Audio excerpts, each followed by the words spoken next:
Good day. Welcome to the Cory Morgan Show. I am, of course, Cory Morgan. This is the weekly show on the Western Standard. I'll cover some news issues. I'll do some ranting. I'll talk to some guests, all that good stuff. I see some of the regulars checking in. Gary Paradoxy, Mr. Stonely, all present. Yes, use that comment scroll, guys. This being live means we can interact. I mean, I won't necessarily read every comment out, but I see them all there, and it helps the conversation and keeps things rolling. So by all means, use it, including you there, Scott, even if you are from up in Fort Mac. So just the reminder on that, though, keep things civil. We don't have to get on each other's cases. We can debate without getting too out of hand. You know, if you really want to go nuts, go on Twitter. That's what it's for. Then you can just block each other eventually. All right, so I got a good show lined up today. We've got Colin Craig. He's been on before. He's with secondstreet.org, and they've got some interesting, kind of one good news piece on healthcare that they've put out, and one that's pretty concerning on healthcare. We're going to talk about those things, though, because, of course, healthcare is always top of mind for citizens every election. It just seems it's the biggest issue everybody has when they're polled until somebody proposes changing anything, and then they all curl up and say, no, we got to keep it how it is.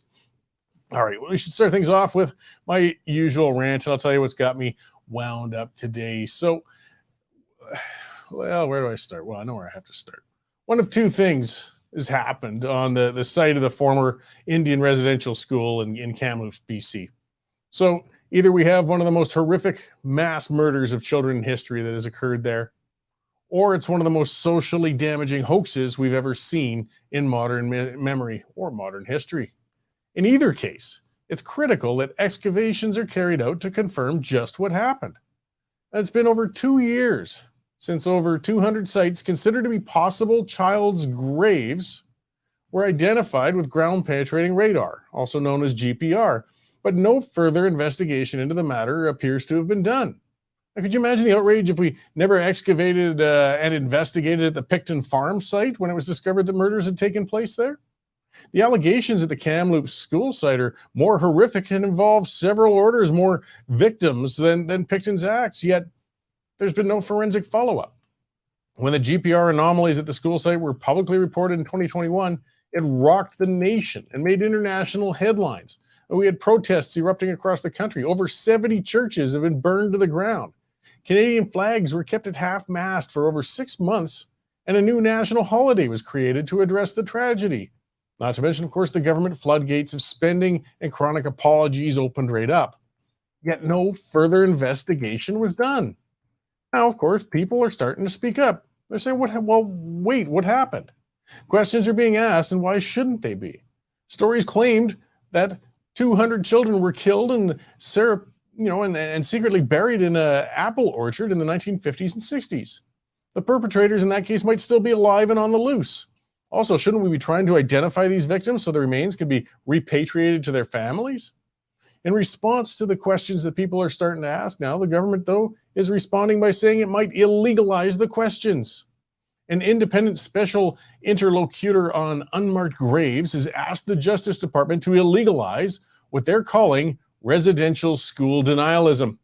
And Justice Minister David Lametti has said he's open to the idea. The person assigned to dealing with the alleged graves appears to be more concerned with shutting down discourse than actually dealing with what's happened with these graves. Now, of course, they're using the term denialism purposely to try and draw a parallel to Holocaust deniers. There's several reasons, though, we can't compare the questioning of the lack of investigation into alleged graves with people who question the actual existence of the Holocaust. I mean, to begin with, there were records tracking the horrific mass murder carried out during the Holocaust. The Nazis were actually horrifically meticulous record keepers when it came to that. It was known who entered those camps and who was killed. Now, residential schools kept record as well. The schools needed to do so, if only to ensure they got their government transfers per child. Deaths were recorded, but there's no records of over 200 children dying and being buried in Kamloops. The Holocaust also had witnesses in the millions, actually, from the Allied forces and Russian liberators who showed up in the camps to local citizens in the areas of the camps to the survivors of the camps to the camp guards. The atrocities committed were well witnessed and corroborated. Now, while there's stories have been made of children being hung from hooks and thrown into the furnace at the Kamloops school and things such as that, claims that children were taken out in the night and forced to dig graves to bury their compatriots. But there's no corroborating witnesses to these acts. The Holocaust left millions of families seeking lost loved ones for decades. But there's no records of any families claiming to have had children disappear at the Kamloops residential school site. So where did these kids come from? And where were their families? Where are their families? Most importantly, in countering deniers, the Holocaust had bodies, millions of them, from pits filled with charred bones and ash to mass graves to literal piles of bodies found by liberators. At the Kamloops site, to date, not a single body has been recovered. The count is 0. GPR, it's an effective tool for finding ground disturbances, but it can't distinguish between what could be a grave or what could be an old outhouse pit. Excavations must be done, and this was stated even as part of the original report on the GPR anomalies found at the Kamloops site. And a different site, 6 months after the Kamloops anomalies were discovered, a GPR survey was carried out on the site of a former hospital in Edmonton, where it was alleged that Indigenous victims of ill treatment were buried. The GPR identified 34 anomalies thought to be graves. Yes, everybody was rending and losing it there. Oh my God, here we go. It's even more. So with the supervision of Indigenous elders, the anomalies were all carefully excavated over the course of several days. But no human remains were found. Not a bit. It's not unreasonable or hateful to ask questions about something as important as the possible mass murder of children. Demanding an investigation of these alleged crimes actually is the opposite of denialism. It's outrageous we've allowed the nation to be turned upside down over the GPR anomalies while refusing to investigate further. There are some very valid reasons to question what may or may not have happened in the old apple orchard in Kamloops. Illegalizing questions won't make them stop. It's only going to convince people something's being covered up. If we want to end what's being called denialism, we need to start digging. Show us the bodies. Then we can get on with trying to find the killers and giving closure to the families. Well, that's what's got me going now, guys. I mean, it's insane. They talk out of both sides of their mouth, Well, we've had a mass murder. We've had one of these horrific things that happened, but no, we can't investigate further. Well, no, it doesn't work that way. We do have to investigate. We got to find out just what the heck happened there. But apparently pretty soon it's going to be illegal to even ask for that. And that's very, very troubling. All right, let's get into the newsroom and talk to our news editor, Dave Naylor, and see what else is going on out there. Hey, Dave, how you doing? Good morning or afternoon, I guess, Cory. You know what? I'm kind of surprised you showed up for work today. Oh, how so? Well, Greta Thunberg has predicted today will be doomsday. I figured you and Jane would spend the last day, letting your bees free and other stuff out in Prudhoe. Jeez, if I'd have known, I probably would have scheduled the day that way. I missed marking that on my calendar, I guess. Yeah, we had a story up yesterday. 5 years ago, she predicted the world would end today. So it looks, I'm just looking out the window now, and, there's a few hours left in the day, but I think she might be wrong, Cory. Well, we'll see. Yeah, anyways, enough about that little idiot. The internet is full of filth, Cory. Nobody knows that more than you. But I came across something the other day that shocked me to my very core. What the hell is that? That is my old private school pictures from Shawnigan Lake School. Wow, the things you find on the internet, eh?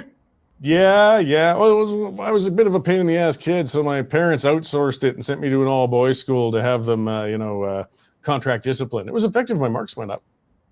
There you go. Everything works out in the end.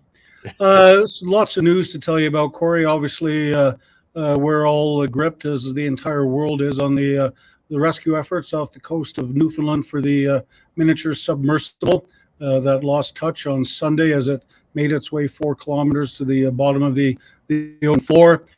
There's now 5 ships but in the area and 2 remote operated vehicles that are searching underwater, as well. A Canadian search and rescue aircraft has heard repeated bangings, what sound like bangings coming from the ocean.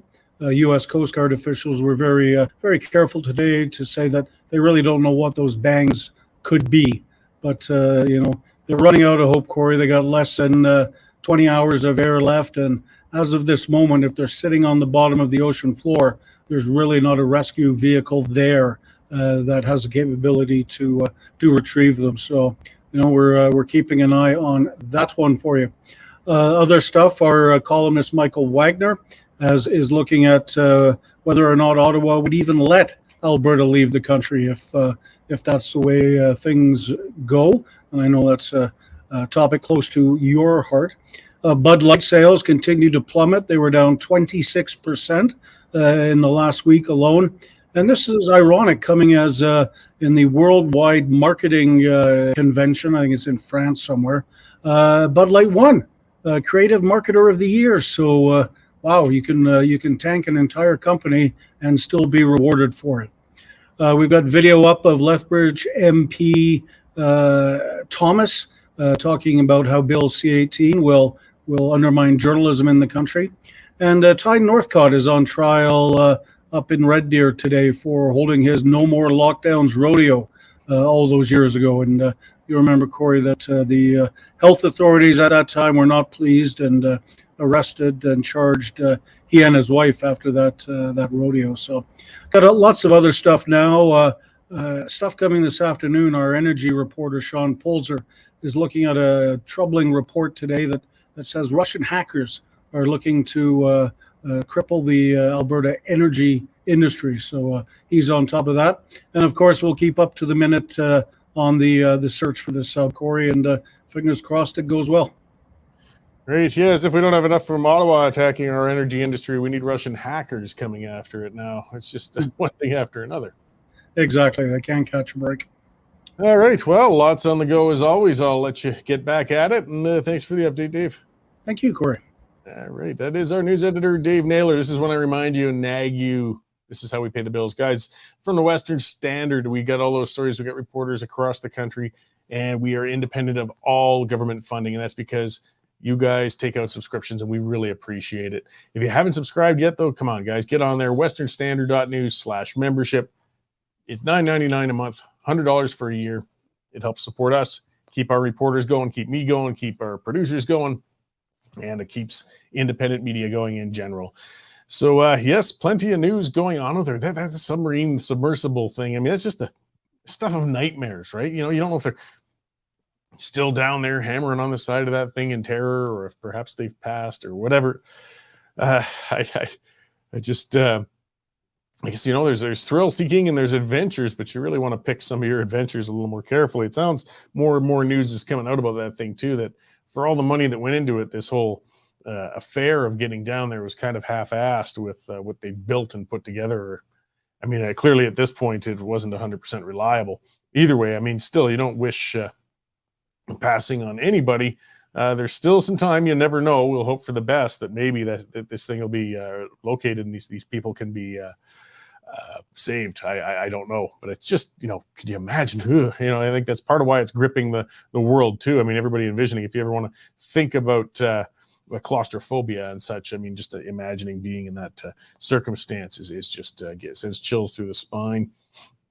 All right, let's see. I'll get to my guest pretty quickly here, but I'm going to talk first, maybe just something to kick a little away from the submarine issue, talk about people who live in comfort. And that would be our Prime Minister, the king of the $6,000 a night hotel room during the Queen's funeral. Well, he hasn't learned from it, or well, maybe it doesn't matter. He seems to be as popular as ever, so what should he learn about it? But I guess there was a 2-day trip to an anti-poverty summit. There's the irony is just drips from these guys. And on anti-poverty summit in New York City, the Prime Minister went there because it was very important, because he really knows about ground level poverty, I tell you. And they rang up $61,000 in hotel bills in 2 days. Justin Trudeau and his little entourage, well, obviously not little, to tell everybody about how to battle poverty, managed to run up $61,000, just hotel bills. We're not talking about the rest of the bills for his travel and everything else. He's completely indifferent. He really is. He's in another world. But again, his support numbers seem as high as ever. So I don't know what it takes. I mean, I don't expect the Prime Minister to travel somewhere and stay in a Super 8. I understand that. But I mean, do they have even a little? I'm certain over the course of 2 days, they could have come in and a little less than $61,000 in hotel bills for really, what was it, him just showing up to give a 20-minute speech at one point or something? This is ridiculous. These stories keep coming up between him and our governor general and the rest of them in that world of Ottawa.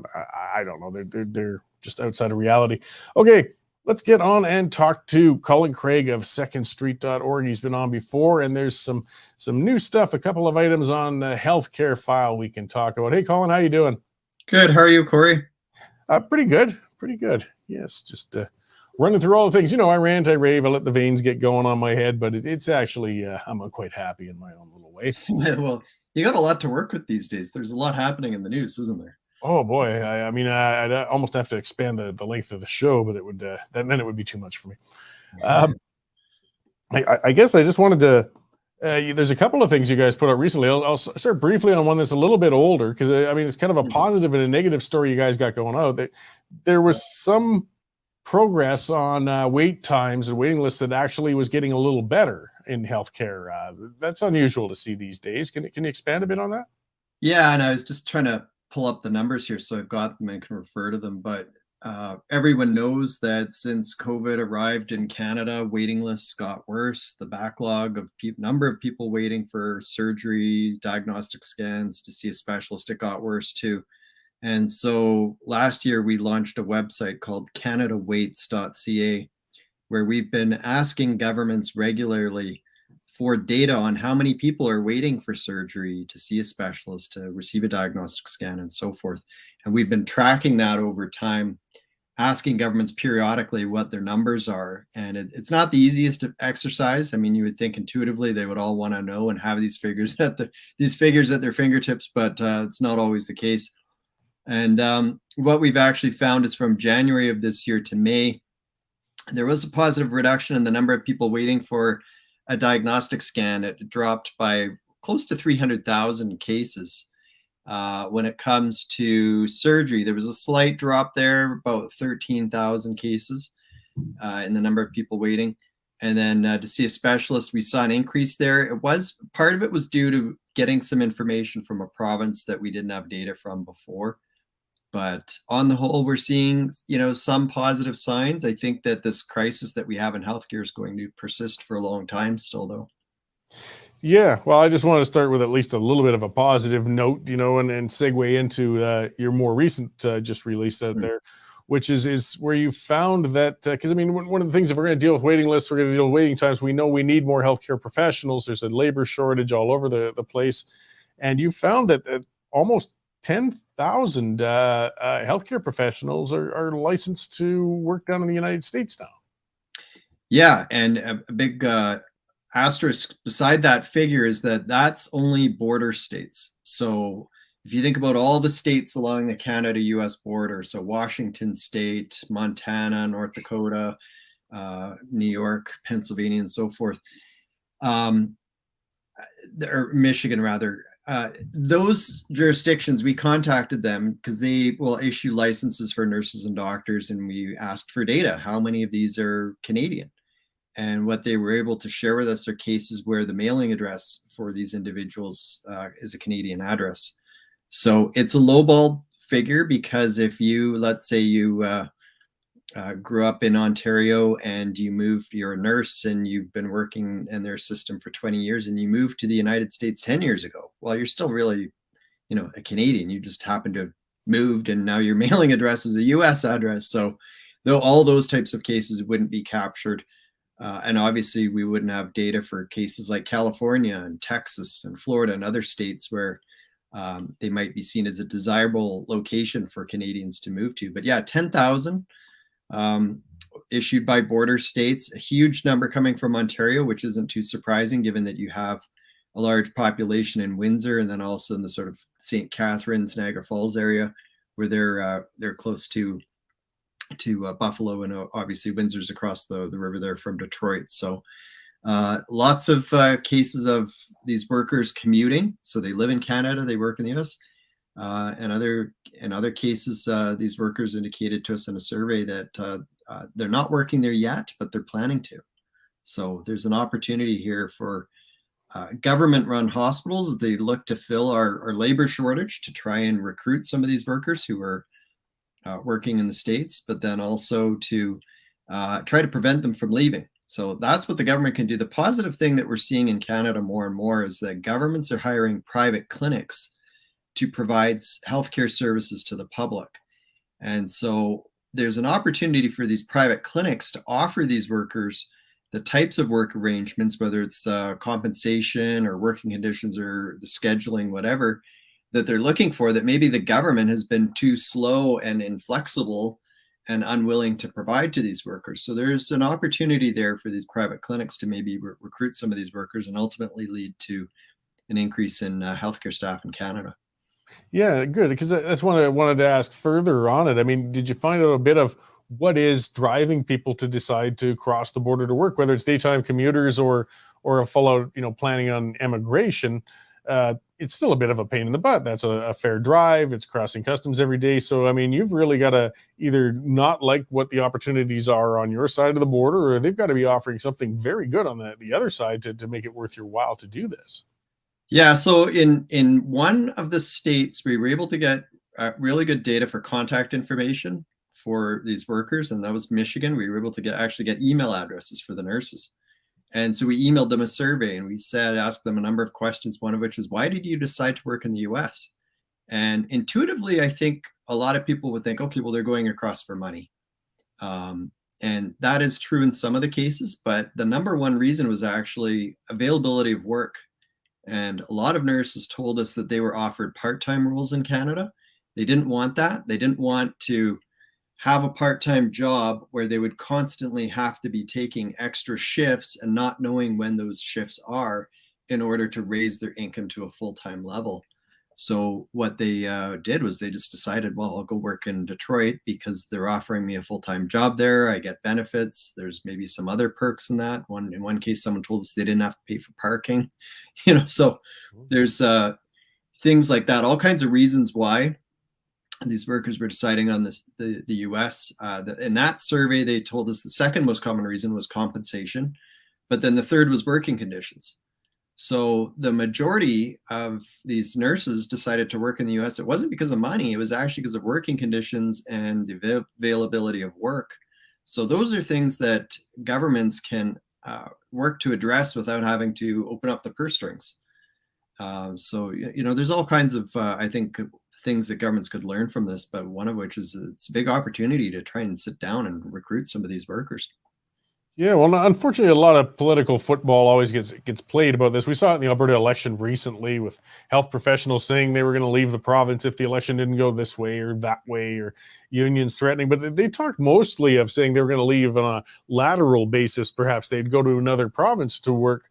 But the problems seem to be the same in every province when it comes to some challenges with healthcare. So I guess, we should be looking at what's drawing people to the south rather than to what's on the east and west of our provinces. Yeah, I think that's part of it. And, in the case of surveying nurses, they told us, some of them said the problem is the union. They don't want to work in an environment where the union is defending people that are underperforming and not working hard, but that's what unions often do. And so that was a concern that was raised. Others raised the point that they're working in Detroit. They've been working there for years, maybe 10, 20 years, whatever. They've got all this experience. They're good at their jobs. And if they come back to Canada and work in a government-run hospital where it's a unionized environment, well, they're suddenly at the bottom of the seniority list. So that is a concern. I mean, if you've been in your career for 20 years, do you want to go and work in an environment where you're kind of thought of as a rookie? I don't think a lot of people would want to do that. So that is a concern where I think maybe the unions have to be a little bit flexible. And, if we're all focused on putting patients first, which is what the healthcare system should be all about, then maybe the unions need to think about how they could be a bit flexible to make sure that there are enough workers. But again, that's public system. In the private sector, typically these clinics, they're not unionized.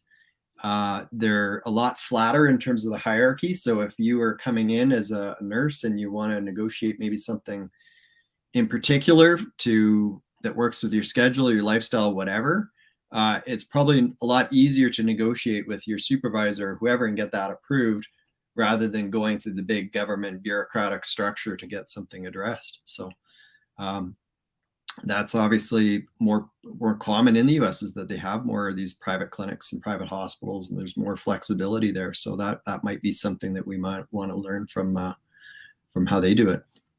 So you had mentioned, though, that more private clinics have been opening up in Canada and providing those options for healthcare workers and patients.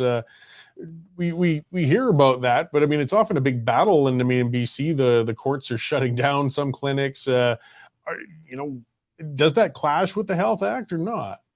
Well, there's two issues. The first issue is governments hiring a private clinic to provide services to patients in the public system. So let's say that, heaven forbid, Cory, you require hip surgery, and the Alberta government might say, okay, Cory, you're on X month waiting list or whatever, and when it's your turn, you can either get your hip done at a government hospital, or they send you off to a private clinic.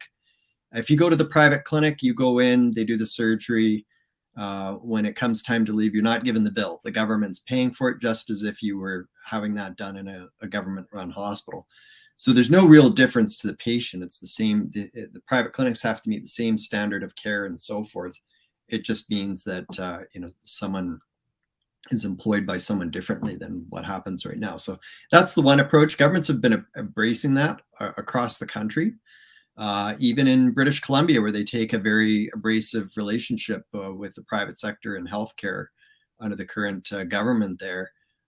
They even were working with private clinics to reduce their backlogs. So we've been seeing that more and more. Ontario has really aggressively started to go in this direction.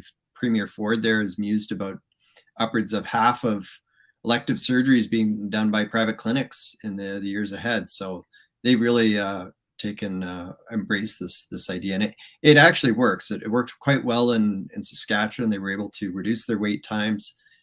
And multiple studies found that the costs were actually lower too, because the private sector is just more efficient, or often can be, I should say. So that's the one approach when it comes to the government hiring private clinics to provide services to the public. The other option is, let's say, Cory, you don't want to wait X number of months to get your hip or your knee done, and you want to just pay for it somewhere and get it done quicker. Well, this is the contentious issue where there's all kinds of, it can be a mess in this country, to be blunt.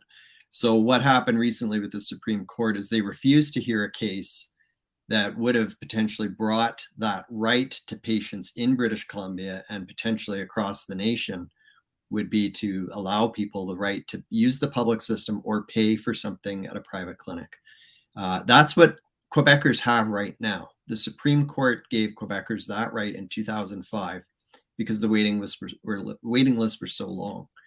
And so what was happening recently was British Columbia was essentially a private clinic there, was trying to get that right to patients across the country, and obviously in British Columbia. And the Supreme Court refused to hear the case. So now the Supreme Court has created two-tier healthcare in Canada, where Quebec patients have more rights when it comes to healthcare than everyone else in the rest of the country. Well, and here's some of the irony of the whole thing too. Then in BC, where they've been a little more jealous and trying to stop attempted reforms, we heard the story recently with some BC cancer patients who were actually being sent to the United States to get treatment because they couldn't keep up with things in BC. And ironically, I wouldn't be surprised if they had some Canadian nurses or doctors were the ones actually treating them on that side of the border. Yeah, there's all kinds of irony in this, and yeah, you're right. They're sending patients to BC for cancer. In Ontario, actually, some patients are going across the border to Quebec because they can pay for private procedures there. So you've got cancer patients in Ontario going to a Quebec private health facility and paying for cancer treatment. And this is where it gets really weird with our rules. Right now, you can go to another province and pay for private surgeries. You cannot pay in Alberta. I can't either as an Alberta patient. As a Manitoban, you couldn't pay in Manitoba. You could go and pay in Saskatchewan. So it makes no sense at all, especially when governments are always lecturing us about reducing our carbon footprint. They won't let us pay for health procedures locally, but we can go to another province and pay. So as one example, we actually just did a video on this, and we've got it on our social media pages if anyone wants to see it. Someone in Calgary will often go to, say, Vancouver to pay for hip surgery, while a Vancouverite will go to Calgary to pay for hip surgery. It makes no sense to force people to leave their local community where they can get this done for a lower cost, because if you don't have to pay the extra cost for travel and accommodations and whatever, then you save money that way. You could recover, if you could do it locally, you could recover with your family around you and support systems.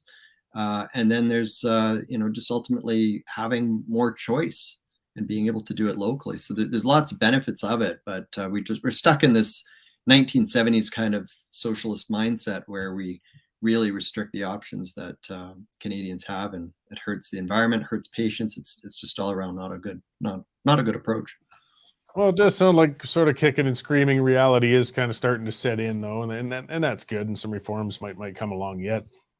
So, I mean, in closing, where can we find more information about this, the full release from you guys and some of your other healthcare work? Because you got some great videos and things up there. Yeah, thank you. We're on YouTube, Facebook. To search for secondstreet.org on there, you'll find us. Our website, obviously, is secondstreet.org. We're on Twitter as well, and Instagram, and the usual social media platforms, and people can see what we're up to and read our reports and see all the evidence that we gather, and hopefully it helps inform their what they know about healthcare in this country and other topics. Well, thanks, Colin, for joining me again today, and yeah, just always offering some good common sense and stats-based stuff on this healthcare issue. Because as I said, it's always a top issue with Canadians in every election. Yet when it comes time to talk about changing anything, then everybody turtles up. So we really need to have these discussions to make people understand that reform isn't necessarily a bad thing. We need it. The healthcare system is collapsing in this country. It's been in a crisis situation for a long time, and unless we have the courage to start reforming things, it's gonna stay in rough shape. And heaven forbid any of us actually need the system, because might not be there. No, and that's could have the most tragic events. All right, well, thanks, Colin, and I'm sure we'll talk again soon down the road. Sounds good. Thanks again, Cory. Okay, thank you. So yeah, it was Colin Craig of secondstreet.org. Yeah, and yeah, the time goes fast because it's such a big issue and there's so much to cover.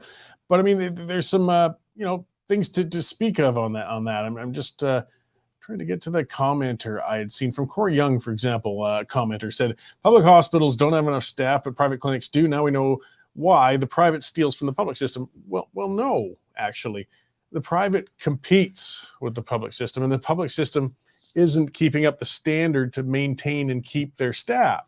So what should happen is the public system should figure out what's going wrong and should adapt. And it's not being stolen, of course. We can't force people. Well, that's what we try to do in Canada with our health system. It's so rigid, is force people to do things. And they're going across the border to the States. See, there's the thing people have to learn. It's not just patients crossing the border now to get away from Canada's rigid system. It's the staff. And that's just going to compound the problem we have of waiting lists and problems that was already a big issue. So we need to examine why. Why is it superior then to work in a private environment? It doesn't mean a public one can't do so. It just, they need to change things. Rob Taylor saying nobody should be able to jump the line by paying for healthcare service. Provincial systems contracting privately provided services as long as patients don't have to pay. Well, I don't agree, Rob. I mean, the thing is, people will pay anyways, but they'll go to Montana to do it. Why not? I'm okay if a guy next to me pays to get to the line first because he's paying out of pocket to subsidize me getting to the line faster. If he wants to pay out of pocket, so be it. He's going to anyhow. So if it's speeding it up for everybody else while we're at it, it's keeping more healthcare professionals here, then why not? As long as we still have full coverage for everybody else. We got to set aside the envy, because it doesn't matter if we're all equally miserable, we're still miserable. And we've got to look at you just try to get the best outcomes we can. And some of our stubbornness with this is holding it back on something that we keep saying is so important. But as I said, we're always fearful when people actually talk about reforming it, though. And now we're losing the professionals. That's why I wanted to talk to Colin about it. We've heard about, healthcare tourism and people leaving to get treatment and things for a long time, but we haven't heard so much about Canadian workers leaving our system to go to work down there. And that's problematic. I mean, we can't just spring up more healthcare workers out of the ground like daisies. They're difficult to find and train and get into place. So let's look at why we're losing them and see how we can change our system to make it better. Let's see here what else we got going on. Getting back to the residential school and the burials. Some other people saying that there's nothing there. There's nothing to be found if we excavate and things like that. I don't know. That's most of what I'm saying when it comes to that. Is we don't know. We have to excavate to find out. I'm not sitting here to say that there's no human remains at the Kamloops site. None have been found yet. But the other thing is nobody's looked. And this is really starting to make some of us scratch our heads. I mean, come on. Why haven't you followed through? This is huge. We aren't even trying to look a little further yet. We should be pretty concerned. This is serious stuff. Rob Taylor also saying, bust the government unions and fix the system. Yeah, the unions are, you see, unions are right. Organized labor is a right. Collective bargaining is a right. So we can't get rid of them. But we should have some means to allow staff to avoid them, make the unions compete as well. And the way to do that is to have more, private non-union options to compete for those employees and staff. Those who don't want to deal with the union can choose those. And if there's too many people, as far as the union is concerned, going to the alternative facilities to work, well, the unions are going to have to learn how to keep their own members around, won't they? Monopolies. That's what it always comes down to, is monopolies. When there's a monopoly, we all lose. The consumer always loses. In this case, it's a healthcare consumer. We still all lose if there's only one provider.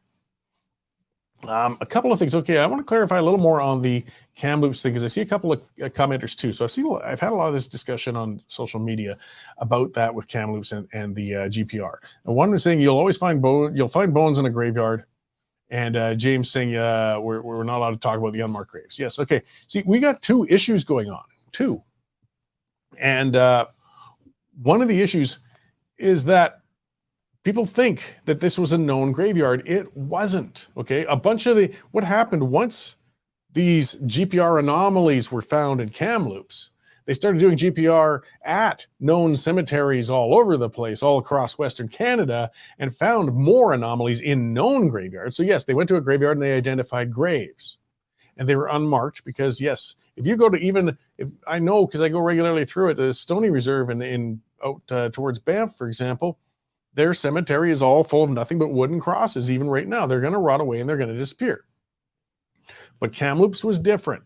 Kamloops was never a known cemetery. It was a septic field. It was an apple orchard, but it wasn't known as a cemetery.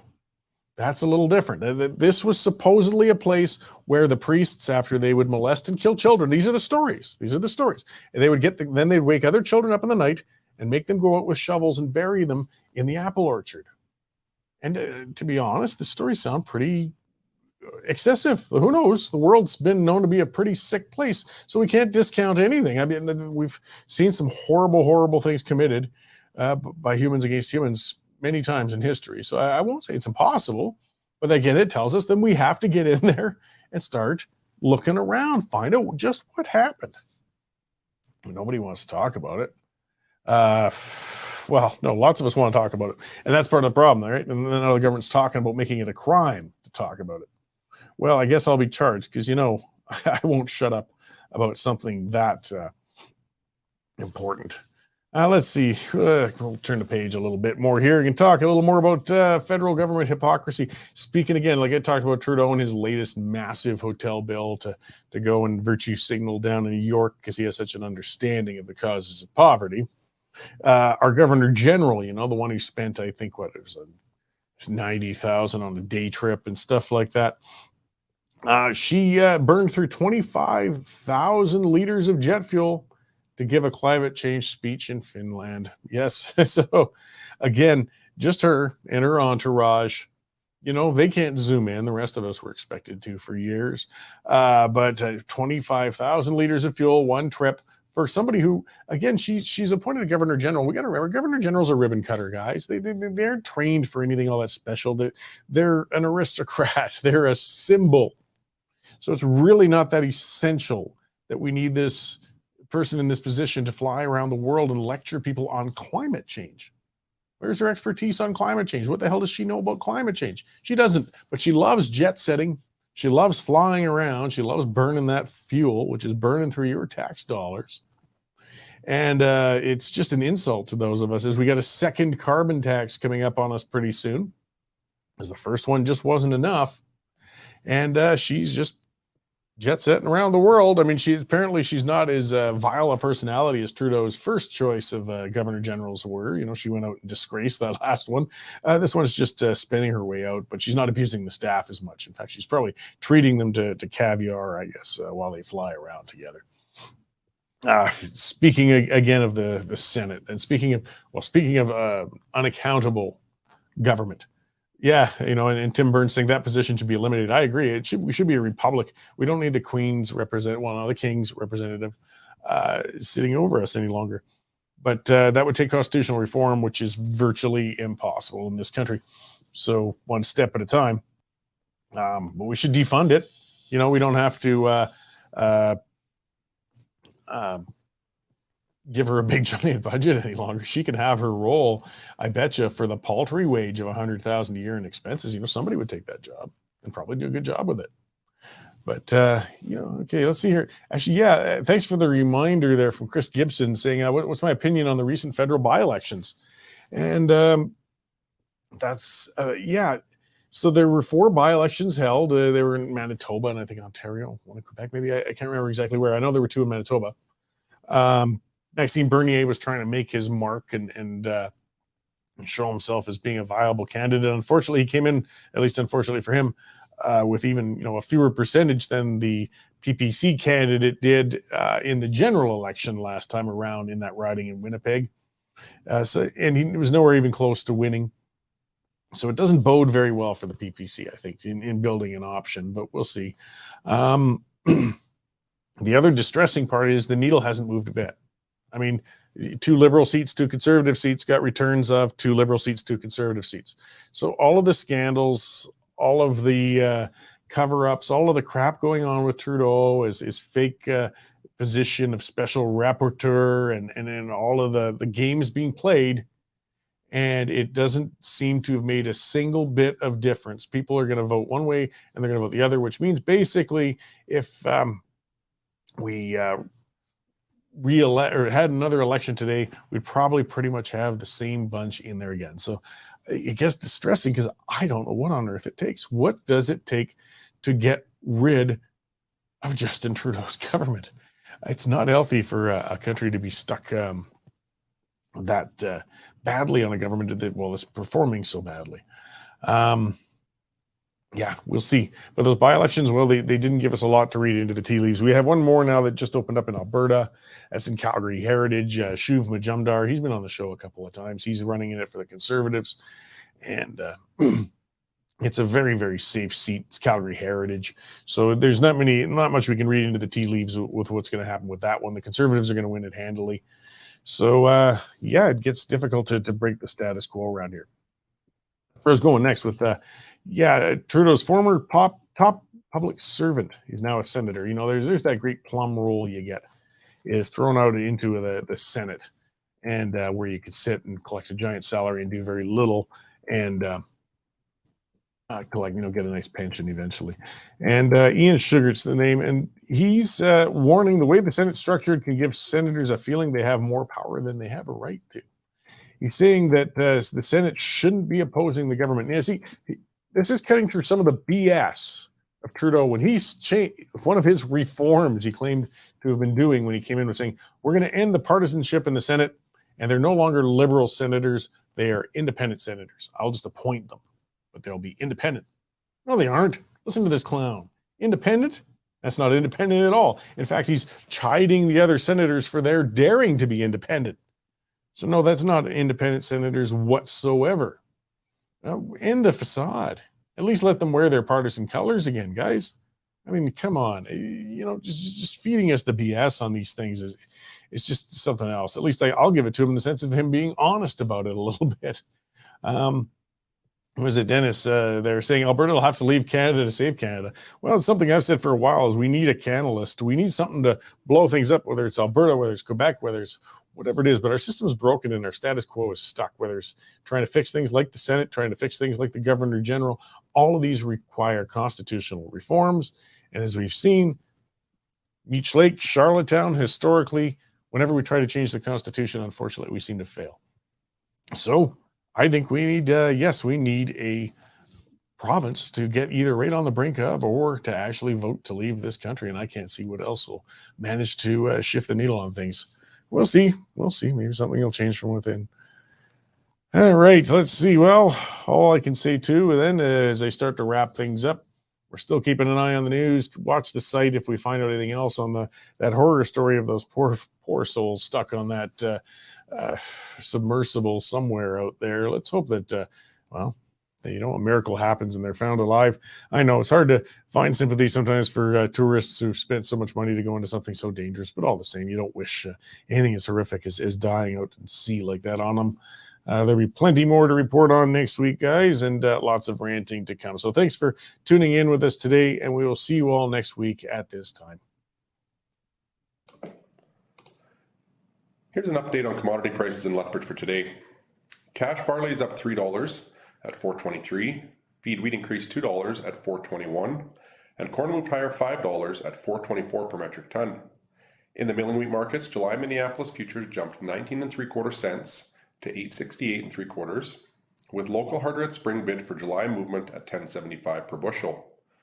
Looking at canola, nearby futures are lower $1 at 7.4450 per ton, with delivered values for June movement at 17.10 per bushel. And in the pulse markets, nearby red lentil prices are holding at 33.5 cents per pound, and yellow peas are trading at 11.25 per bushel. In the cattle markets, August live cattle slipped 12.5 cents to 177 per hundredweight. For more information on pricing, give me a call at 403-394-1711. I'm Matt Musicum at Marketplace Commodities, accurate real-time marketing information and pricing options. Canadian Shooting Sports Association. Without the CSSA, our gun rights would have been taken long ago. These guys are on the front lines helping to draft smart and intelligent firearms regulations and legislation in Canada, and more importantly, educating the public about how we keep guns out of the hands of the wrong people. To become a member, it's absolutely worth every penny.